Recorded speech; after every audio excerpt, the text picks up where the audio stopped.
Christina, this is going to be fun. I'm super excited to have you on. You know, we've been fortunate to have your husband, Will, on, who is super cool, too. I want to dig in. You know, when I think about you, and as I was preparing for our conversation, what I love is, I mean, you are just a straight up grinder. No question about it. And you pursued and have pursued your passion. And I'm curious, as a math major who speaks Italian, studied this in undergrad, and then you come out and look at your world now. I mean, tell me how you had the courage at some level to pursue your passion and how you unlocked it. First of all, Molly, it takes one to know one. Like, it takes one to know one, Molly, right? Like a grinder, someone that loves to burn the candle at both ends, that is constantly curious and pushing and asking questions, that just shows up to be a person in the world every day. I see you, my friend. Such an honor to be here. Will's obsessed. I'm obsessed.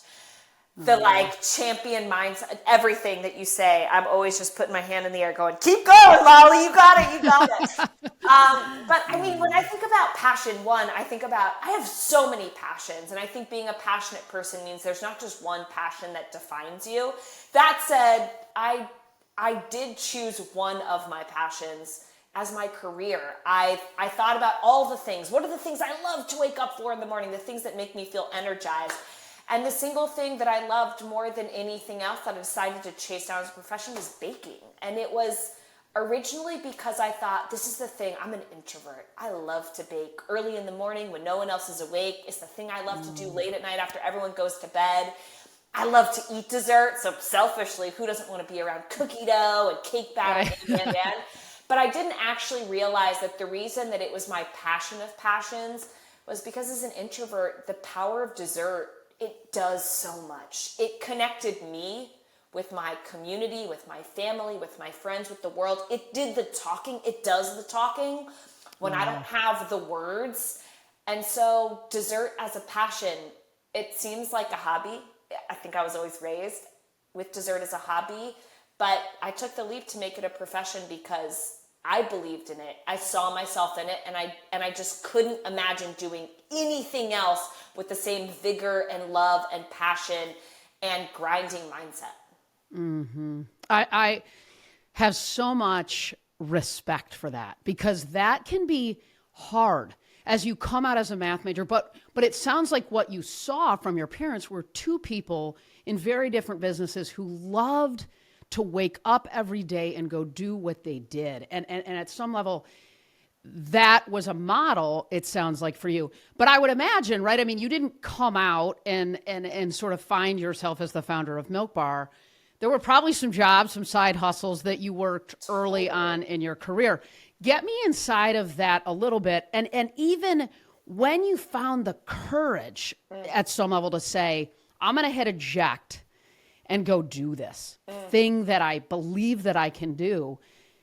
Get me inside of that a little bit. That's interesting, and it takes guts. It takes guts. I have to say, I was raised by most passionate agricultural economist dad, most passionate accountant mom. These do not seem like jobs that one would be really passionate about, but I had two people that were modeling that behavior of love and passion for what they do and professionalizing it. More traditional professions, for sure. They weren't happy that I went into baking. They were like, what did we work so hard for you to go and bake cookies for someone? Like, what is she doing? But the thing that I think, I'm a parent now, and the thing I think we are constantly challenged with as parents is, how do I stay passionate and hungry and grinding about the things that I am chasing down professionally? And how do I balance that with being a great parent? And I will say that of all the things that my parents gave me, they gave me the grind, they gave me the hustle mindset, and they worked hard. So a lot of this, like, get in my head, part of it was, listen, I had the modeling of a mom who would wear oversized she would dress almost like a man, not as a jest, right? But she would model, what does it look like to be a professional in my profession? And I'd watch her walk out of the door every morning or drop us off, and constantly in this juggle hustle mindset of, I'm going to be it all and go after it all because I believe I can get it all done.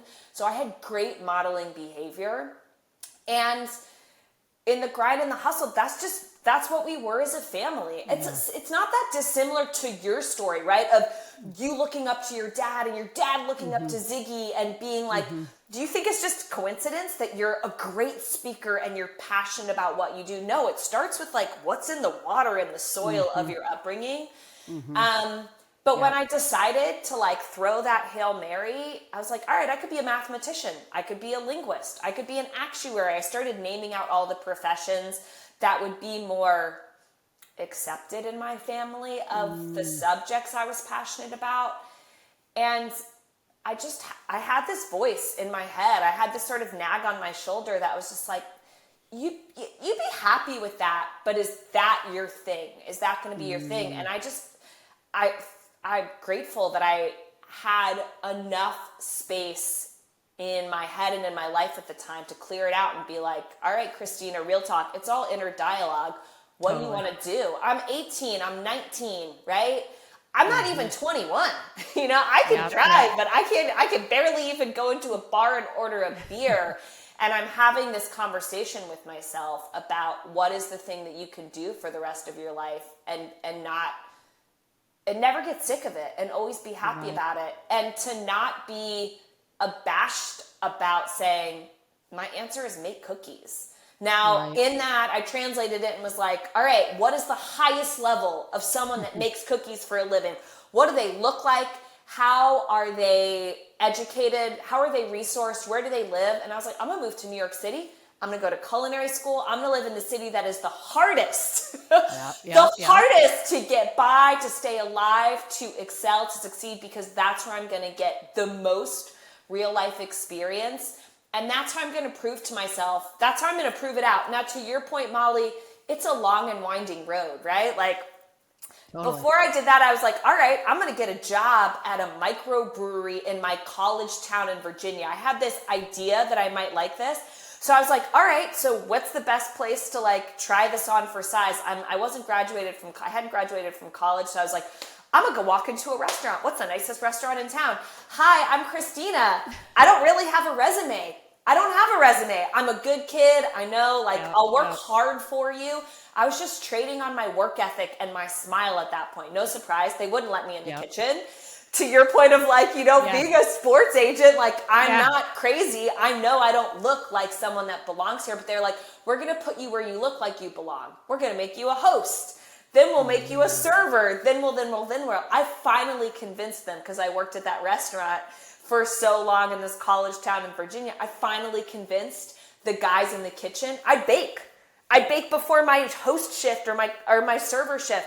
I bake and make cookies and just give them to the team to eat during service. I finally convinced them one summer, Molly, to let me work an AM prep shift, which was basically like, we can hide the girl in the morning prep kitchen. This guy that comes in early is going to have to deal with her, but she's like plucky and peppy. What's the worst? Throw this chick a bone. You know, like, what's the worst harm she can do? And eventually they let me work an evening shift. But even when I moved to New York City, I'm in culinary school by day. I'm trying to get my foot in the door somewhere at night. Same story. They'll only let me in like the customer facing side of the business. So I go from reservationist to maitre d', and I make friends with the chef and the pastry chef, and they know I'm going to culinary school and I'm bringing my stuff in. I'm just trying to get my foot in the back door. Most times you're trying to get your foot in the front door.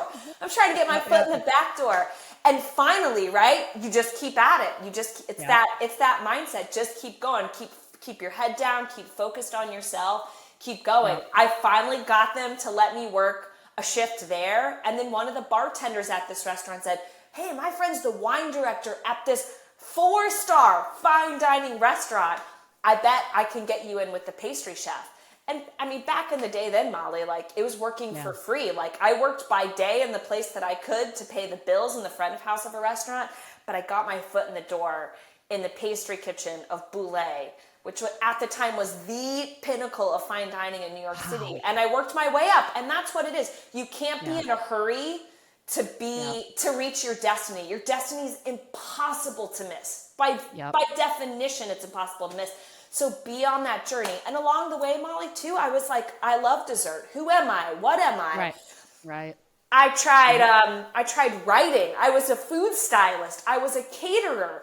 I tried any and everything on in the wild, wonderful world of dessert and food as sort of like that, like kid story, like ugly duckling. Are you my mother? Are you my mother? Are you my mother? Where is my place of belonging? And I'll tell you what, even today, my friend, I mean, I run this crazy, wonderful, beautiful bakery business that has no business winning the awards that it's won, and. And every day, I think, oh my gosh, the only reason I know how to shoot this beautiful cookbook is because I went through this season of being like, maybe I'll be a food stylist. The only reason we know how to make, insanely delicious desserts at scale is because I was like, maybe I'll be a caterer. Maybe that's my thing. And I know these skill sets, these sort of crazy jobs, these odd jobs, these wonderful people along the way, like, I think many times you've been training for this moment your entire life. So more than anything, I think it's the stay curious and stay open, and every single thing will connect itself, whether you can see the connection or not. It's a thread you're constantly pulling through.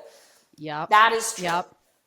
And I love how you talk about that because Christina, I think one of the things that I talk a lot about in my most recent book, Dynamic Drive, and that I worry about in the world right now. And so I appreciate you unpacking the grind, because I think the world sees you now with, as you said, Milk Bar, all of your success, all of your impact at some level, where you have had the courage to step into and pursue your passion. And they see that, but they don't hear about the journey, right? And it's no different than when I was a sports agent. The world sees the trophies and the accolades, but they don't see the 8 years in the minors, the long bus rides, the $8,000 a year in comp. I mean, they don't see that. Maybe 16 grand, I don't know. But, and so that is awesome to hear you share that, because I think it's important for people to understand that there is that red thread. I mean, Christina, it's so funny because it makes me think, I loved Zig. Zig told me to go do something. I parked that whole deal, pursued my other huge passion, right? Like you said, and you try all these things on, and then, at some level, I had it, this was not a planned thing at all, but then you just sort of keep unpacking and learning, and your purpose continues to evolve as you pursue your passions, as you stay curious, and then you go, wow, somebody maybe up here was connecting all these dots for me, and now, wow, what a blessing. And so it's almost like it's not fun. It's not as rewarding, is it, if you haven't had all those iterations along the way that helped you unpack probably what is now a lot more clarity around who's your mother, which duckling was the right duckling, right? Who am I? What am I here for? What am I supposed to achieve? But you're right. I mean, it's the squiggle in Dynamic Drive, right? Like, it's not meant to be a straight and narrow. Straight is narrow. Straight and narrow, in my mind, is not a good thing. Like, you need to be broad. You are not going to be able to achieve these things if your purview is a pinhole. Like, it has to be big. It has to be broad. That's the only way you're going to get strong. If you think about it in like athletic terms, you don't just work out one part of your body. It has to be a full body workout.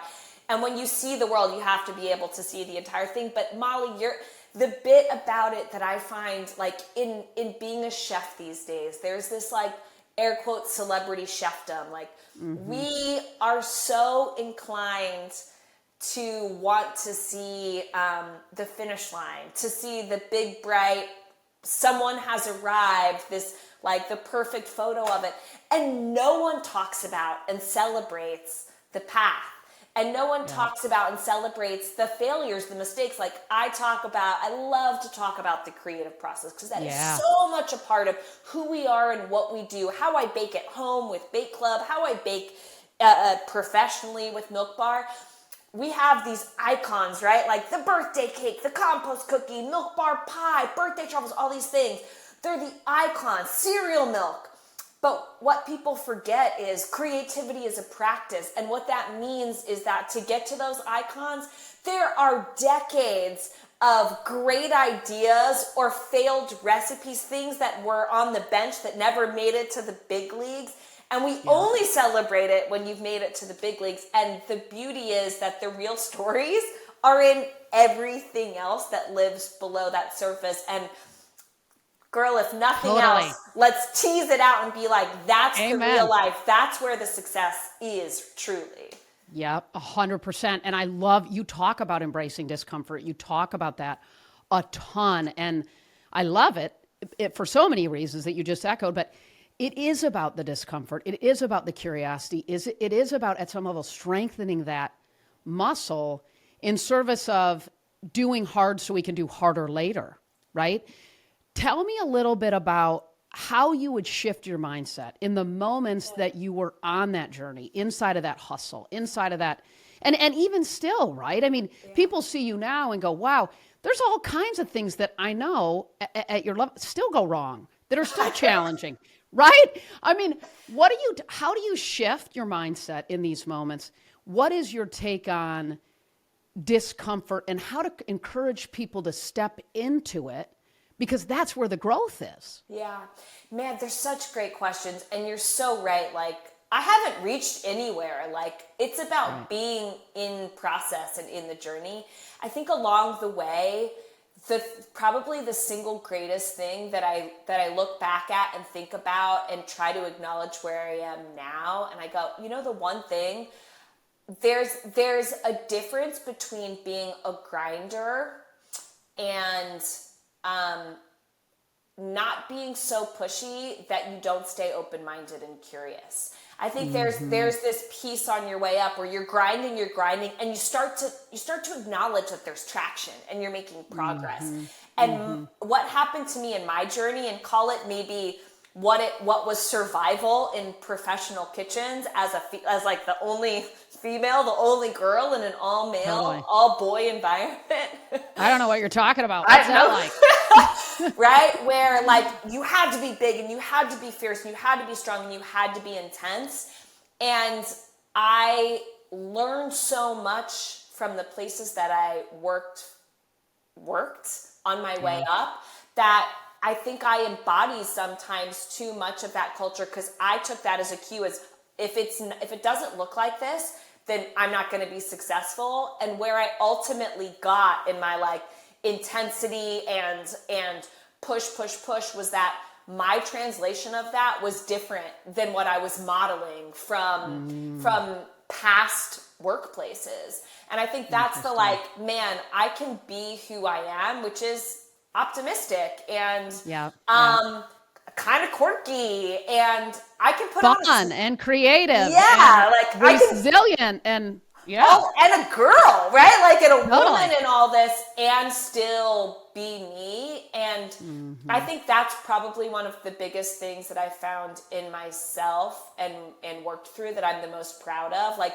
you can be whoever you are and whatever you look like, you're still going to get to where you're going to be. Don't make those sacrifices. And yet the things that I still tell myself every single day are stay curious. Like, stay curious. Don't be judgmental. Don't be so pushy and so focused on that next step and that next goal or the next goalpost, that you're not curious about how this is all going to play out and what it's going to look like. Because as much as I draw the squiggly line, even now I'm like, no, this is our next step in our journey. And I have to remember to tell myself that every day. But how do you then bring a team alongside that? A lot of the way I do it is how I remember was most impactful for me, which is modeling, leading by example, right? Like, being that person and trying to encourage other people.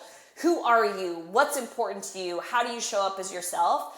And I think the other bit about it, which is very cultural, is making people uncomfortable. To your point, like, how do you get comfortable with being uncomfortable? How do you love discomfort? I give it language. I talk about it when we're uncomfortable at work because we're pushing. I talk about the love of discomfort and why. I don't love being uncomfortable, but I love being uncomfortable because I know that in the discomfort, we are pushing ourselves, we're growing. And then I try to because creativity and discomfort are actually really tied together in my mind, especially in the work that we do at Milk Bar.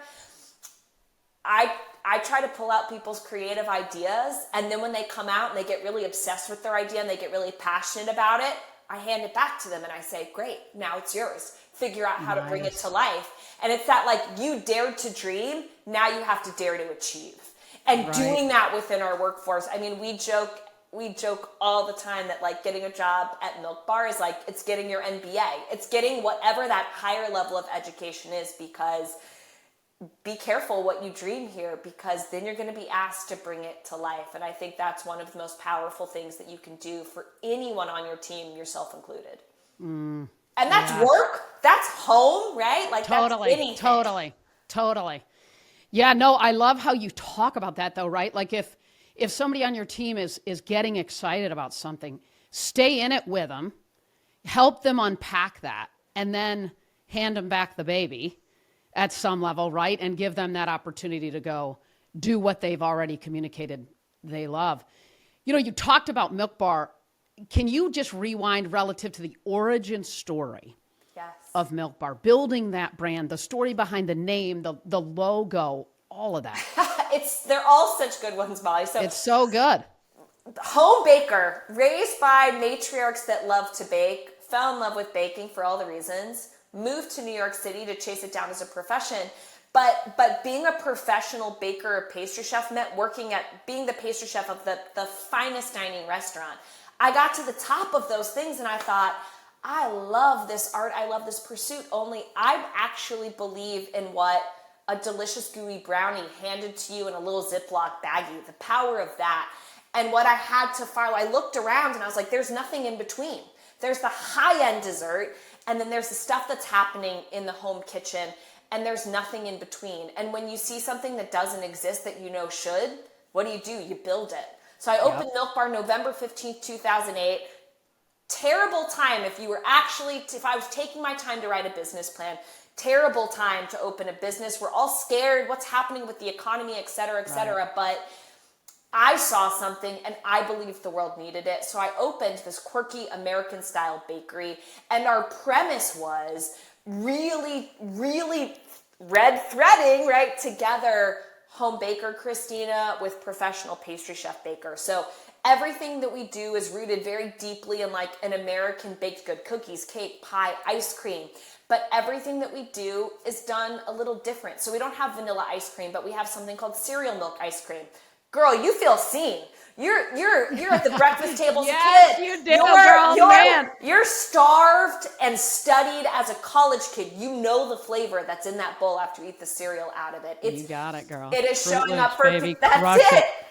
I love people that. Feel seen through these baked goods that both remind them who they are and crack open their brains into meeting them where they are right now. And we love doing that. So now we have bakeries nationwide. We send care packages all over the country. We even have cookies in the aisles of grocery stores, cookbooks, and then online every week on Instagram, I started this club. It's called Bake Club. Anyone can join. I'm not going to tell you what we make. I just tell you the ingredients that you need. And it's very much a show up, come as you are.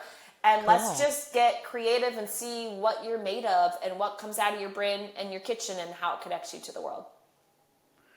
Well, and the creativity. I mean, what's fascinating to me is I sort of rewind the tape, math major, right? So, wow. And then this creative side of you is clearly unbelievable. You're an incredible writer as well. Where you've got a whole lot of gifts, Christina. I mean, as I think about like, wow, math, creativity, cereal milk. Like in that moment, I was like sitting at my kitchen table with my older brothers trying to spit in my cereal bowl, attempting to drink my leftover Fruit Loop cereal. And yes, right in that moment, I was like, dang, I'm with you on the cereal milk vibe. Where did you unlock some of the ideas that show up in Milk Bar now, right? Like, because clearly you're the creative director of all of this in addition to the recipes. And 16 years, right? Yeah. You've been crushing in this space, and there's been a lot of others that have showed up. Yes. I'm curious about the creativity piece, but also how you stay and sustain success in a world that there's been more that have showed up. Yeah. So Milk Bar's whole premise is like, we're a bakery. we're called Milk Bar because my idea was I had to categorize it somewhere, and I was like, it's a modern day take on Dairy Queen with a bakery, with like a bakery component, like, and I love to make cookies. All those things make sense in my head, which is why it is what it is. So sort of like Dairy Queen Milk Bar, you kind of get it, right? It's like roadside custard stand with some like, you know, a bake sale baked good kind of thing. Now my premise for it was nothing that we do can be on the nose. One, because there are bakeries that exist. Opening a bakery isn't new, but all the bakeries that exist, they're all competing for the same thing. They're all competing for the oatmeal raisin or the chocolate chip cookie or the, you know, I don't know, chocolate cake vanilla frosting. And so my bit was, as a business plan, as the math major in me, right? It's not a great business plan to open a bakery where we're doing what everyone else does. Plus, by the way, we're individuals, right? And how do we celebrate that individuality while also reminding people that they're an individual as well? So that was my like, we're never gonna make apple pie, but we will make a layer cake that tastes like apple pie. And we're not gonna have vanilla ice cream, but we'll have cereal milk, etc. Even down to the logo, which is literally like a neon pink sign that says milk, which has sort of become our icon. Molly, that whole reason for being was we were stuck halfway down a block in New York City, East 13th Street, same block the Taxi Driver was filmed. You know those scenes, right? Like poorly lit. You know, this is before Google Maps, and I literally was like, I gotta put some signs somewhere because people can't find me halfway down the block. I did the work. Way too expensive to put a blade sign out there. I have to apply for these permits. Mama don't have time for that. I got cookies coming out of the oven. So I was like, okay, I have this space of land. I can hang a sign. What would Dairy Queen do? What would a custard stand of my like childhood do? It's a neon sign. Okay, great. Yeah. I go into my laptop late at night under the prep table. I literally type Milk Bar into Microsoft Word. I start highlighting it and changing the font. I'm like, this is too long. Take the bar off, just focus on the milk. Literally, like Arial, no. Comic Sans, no. Brush script medium. Yeah, that looks super cool. It's cursive, it's kind of to the side. Made it as a neon sign, kept going. Like, there was a time, Molly, where, well, I mean, some people just call us Milk because they know that logo and that icon so much. It was literally just to stay alive. There's literally a moment long before Google Ads where if you just Googled milk in 2008 or 2009, we were top 3 search terms for months on milk. But like these are the things, like the creativity for me is, it's the go for a walk. It's the get up out of your to-do list, your grown-up-dom, go for a walk and unlock what's in your head. That's how I came up with cereal milk. Literally going for a walk, go down to the bodega, up and down the aisles in search of inspiration. Find the cereal aisle. I'm like, is this a good idea or a bad idea? Boom, it's a good idea. One of my other ones is like, you know, limitation breeds innovation. This is that neon sign story, right? What if you have everything you need? When you're an entrepreneur, you don't have resource, right? Like you're just trying to figure it out. In the kitchen, for me, that's like, lock me in a room with butter, flour, sugar, and salt, and let's see what comes out of my brain, right? Like these things, we're constantly searching for more and new and the hot this or that. What if everything is up here and you just have to get it all away? And then my last one is, if you're not obsessed with it, you can't expect others to be. And that is so much of the like, how do you know when something's done? How do you know when something deserves to have a space in the world? And it's product obsession. And that's what all of our baked goods, that's what every recipe, even on Bake Club, if I'm not obsessed with it, I can't expect others to be. That's how our birthday cake came to life. Okay, went for a walk, great. This nostalgic idea of the birthday cake that I was obsessed with as a kid. Okay, how do I bring that through? How do we keep R&Ding it? How do we know when it's ready? You can build a business that's 10 or 20% better than everything else out there. We could have opened a bakery that made a chocolate chip cookie that's 10 or 20% better than the bakery around the corner. But at the end of the day, like, what are we here to do as people? And what do we believe in? And what are we passionate about? And making that baked good the best it could possibly be, to the point that we are obsessed with it. like love want to eat it early in the morning and late at night. Like those are a lot of our creative outlooks and outlooks. And then from a bakery business standpoint, Molly, like the reality is you got to sell a lot of cookies to pay the rent. Right. And bakery as a business, you have to be a part of people's lives. You have to be a known, trusted entity. So you have to nail the things that you do, and you have to be fantastic at them every single day and consistent with them every single day. And the other reality is that we exist because we love to be creative. It's as much about creativity as a practice for us. So though every time you come in and get your compost cookie, which is like a chocolate chip cookie, but with pretzels and potato chips and ground coffee and all the things you make when you don't have enough chocolate chips to make just a chocolate chip cookie, every time you come into Milk Bar, that compost cookie is going to slay. But our reason for it being is to like light our creative imaginations aflame every single day, and yours too. And so we create, and we constantly create. And I think that's how we stay who we are, the stand-up people that are going to show up for you every single time with a delicious baked good. And also ones that when you come in remind you that there is space to play and be creative in everything that you do. And I think that's how we remain who we are, while also pushing ourselves, pushing the boundaries and the limitations, and making space in a business where both can be true. And I think that's a really important part of staying in the game, even when there are people that come into the space and do their own thing that we, of course, naturally compete with. It is the Molly Fletcher mindset, right? Where it's in here. We're not competing with other people. We're in our own brains, staying sharp, staying fresh, staying passionate and excited. Yeah. And you said it, right? I mean, you've grown it. You've remained curious, creative. At scale, you've built an empire that hasn't lost its soul, right? Like, get me inside of, in addition to what you shared relative to creativity, curiosity, being obsessed, is there anything that you say, here's something that I do tactically with my team or consistently with myself as a leader to ensure that we keep the soul in the scale of the business? Like, there's two things. My number one thing is I'm a customer every single day. I'm a customer every single day. My family makes fun of me.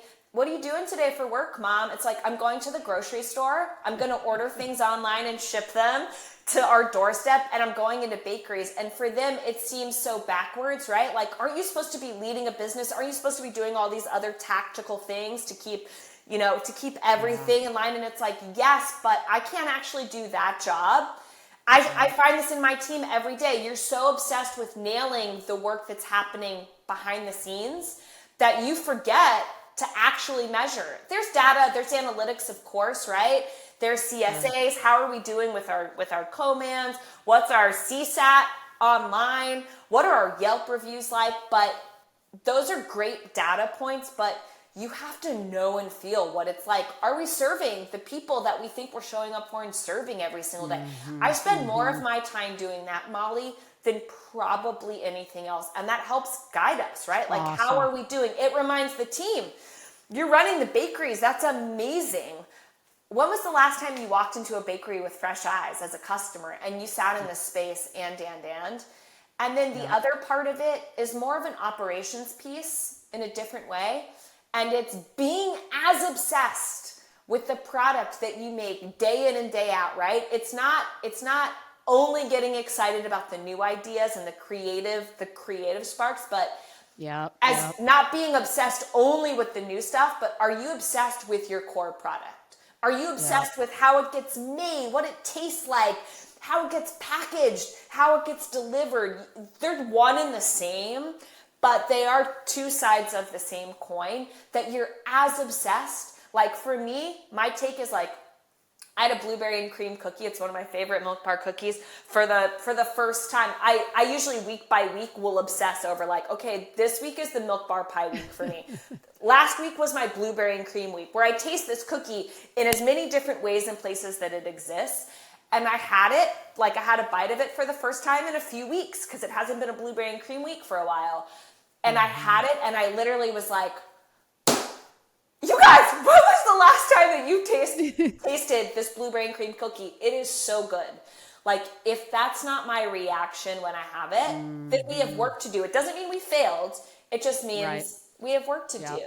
It's that Yep. constant improvement mindset. But those are my 2 secrets that work really, really well. That's so, I mean, I stay on the ground level. I'm hearing you say, right? Get in the heads and the hearts of the customer and stay there and live there and show up there. I'm hearing you say, and then the core product of what you're producing, to me, when we think about, you obviously sell something that people experience and they eat and it is something that lights them up. I think one of the things that I try to do as an agent all the time was stand in the head and the heart of the athletes. And because to your point, right, like you could miss a little thing that nobody's really spending time thinking about, but that could be something that could make an enormous difference in the overall experience of the customer. And I remember Arthur Blank came on the podcast a long time ago. And one of the things that he did was he would have everybody in the organization work in different roles inside of the stadium, sometimes on game days. And one time the GM worked on the line where the waffle or where the French fries were made. And they come through this chute and they come down the deal, and these people would pay for a large, but by the time it shuffled through the chute and out and to the customer, he's handing it to people and it's half full because they're falling out the whole way. None of that would have been discovered had he not just spent, and all of a sudden, right, some changes were made in light of that. As a leader, we can't get too far away, right, from the way in which we're showing up and serving the people that matter most, our customers, our clients. That's it. And I think we tell ourselves on the way up, right, that, oh, well, as the pyramid, right, of an org chart works, you think there are people whose jobs it is to do that. And 100% it's their job. It's not taking away the empowerment of that. But you won't really know the emotional heartbeat of what's happening if you don't put yourself in their shoes. We're about to open a bakery in Chicago, in the West Loop. And when that bakery opens, it's the same thing, right? It's an opportunity You're there, for girl. everyone to work those jobs. I mean, it reminds me too of when Mickey Drexler was the creative director at J.Crew. One of his favorite things to do was to just go over to the CX team and start taking phone calls once a month, once every few months, just picking up the phone. Oh my gosh, you love these khakis? What do you love about them? What don't you love about them? Like, there are so many more data points. As the leader, you have to be creative about how you get into those little things, because those little things are everything. 100%. Girl, I love it.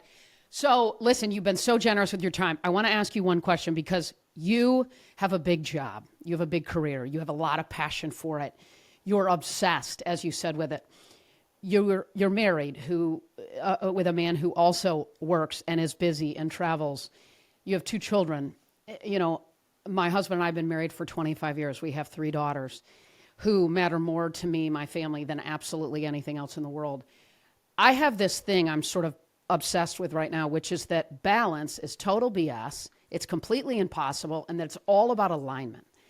And as a woman who is passionate about her family, who is passionate about her work, who is growing and scaling, what is your approach to managing it all in service of being the best version of yourself, but not compromising what matters most to you in your life? Because there's nothing that breaks my heart more than the unintentional miss of compromising what matters most to us while pursuing what we love. And people aren't intentional about that compromise. It just sort of slowly slips away, and sometimes it's past recovery. How do you think about it? How do you juggle it? How do you do it? Get me inside of the way that you think about all that, and tactically even how you do it. Yeah.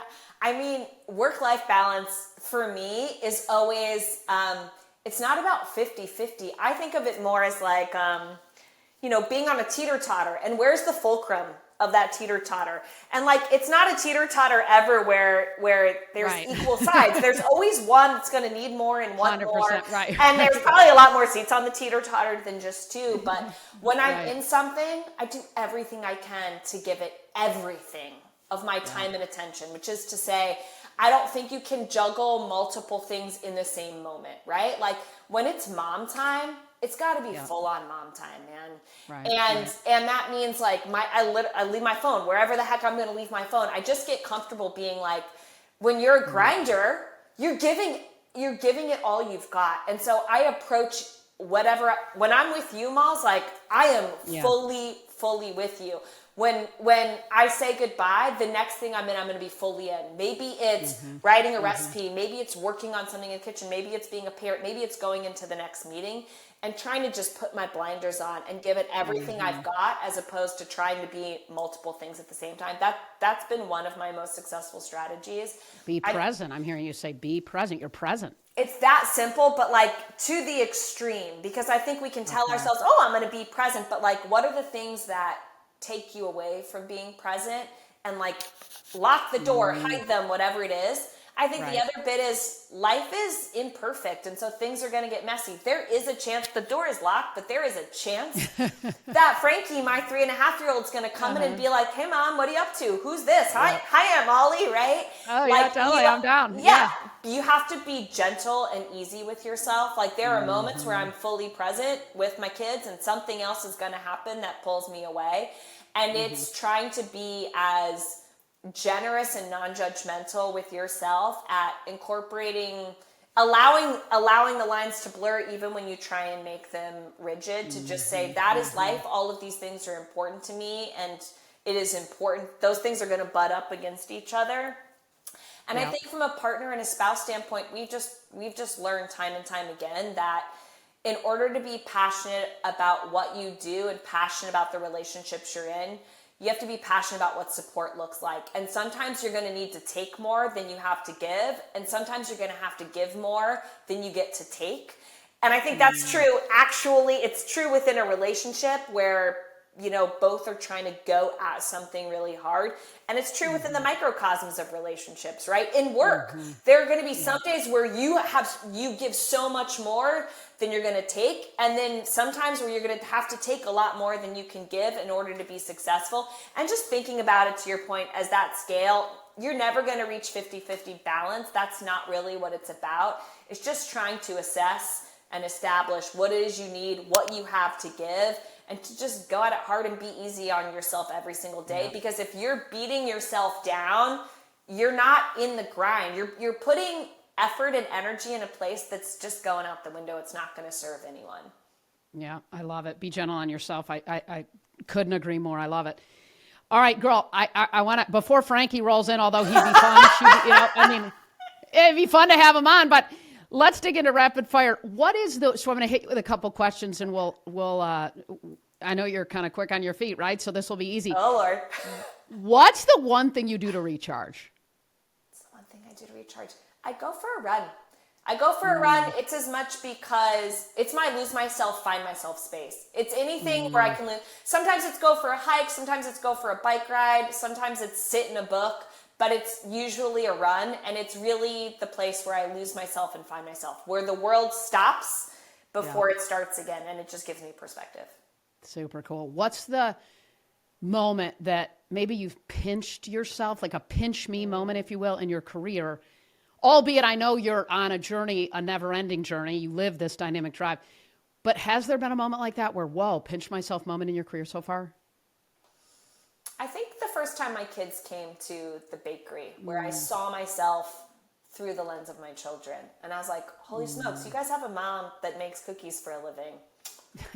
That's not having nothing to do with me. I just felt like I saw myself through their eyes, to be like, dreams do come true. Dreams are allowed to come true. And your dream can be as big or as little or as silly or as serious as your dream is. And it's possible.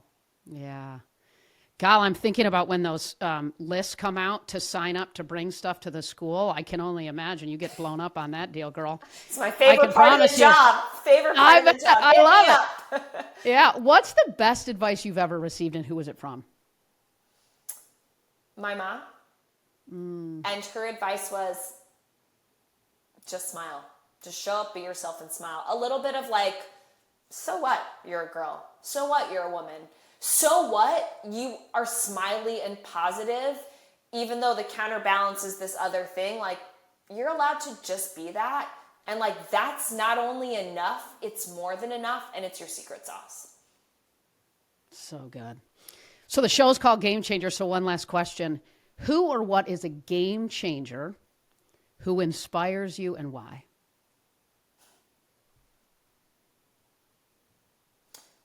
That's a good question. Who or what is a game changer that inspires me and why? I think it's my husband. Hilariously. I think he's the person that is the closest. I mean, one, he's awesome in his own right. Will Guidera, check him out. I think he, both in what he does, right? Like I can see the grind. I see the grind in him and it inspires my grind. And he allows me, probably because he sees me all the time, he reminds me who I am. He reminds me who I am and what is true for me amidst a sea of making decisions and being all these things and all these people. He reminds me of that, and it challenges me to up my game every single day, and it brings me back home to who I am. That in and of itself is the game changing of game changing. Literally just remembering who you are and what's important to you. For me, what's it all for? It's for that. Yeah. Yeah. Amen. How cool. I love that. And Bake Club, your book, November 12th, it releases. We're going to drop this around that. I am excited. I mean, look, I can barely, make a grilled cheese. So I am down for any and all. Christina, girl, you got me. I love it. Book Club, November 12th. That's going to be an awesome read. And then Milk Bar, I can't put into words how awesome it is, what you've done, but more importantly than that, how you've done it. That you've continued to pursue it in exactly who you are in your authentic way. It's awesome. Christina, super fun to have you on, girl. Super fun. Ooh, dynamic drive, girl. I got it. You got it.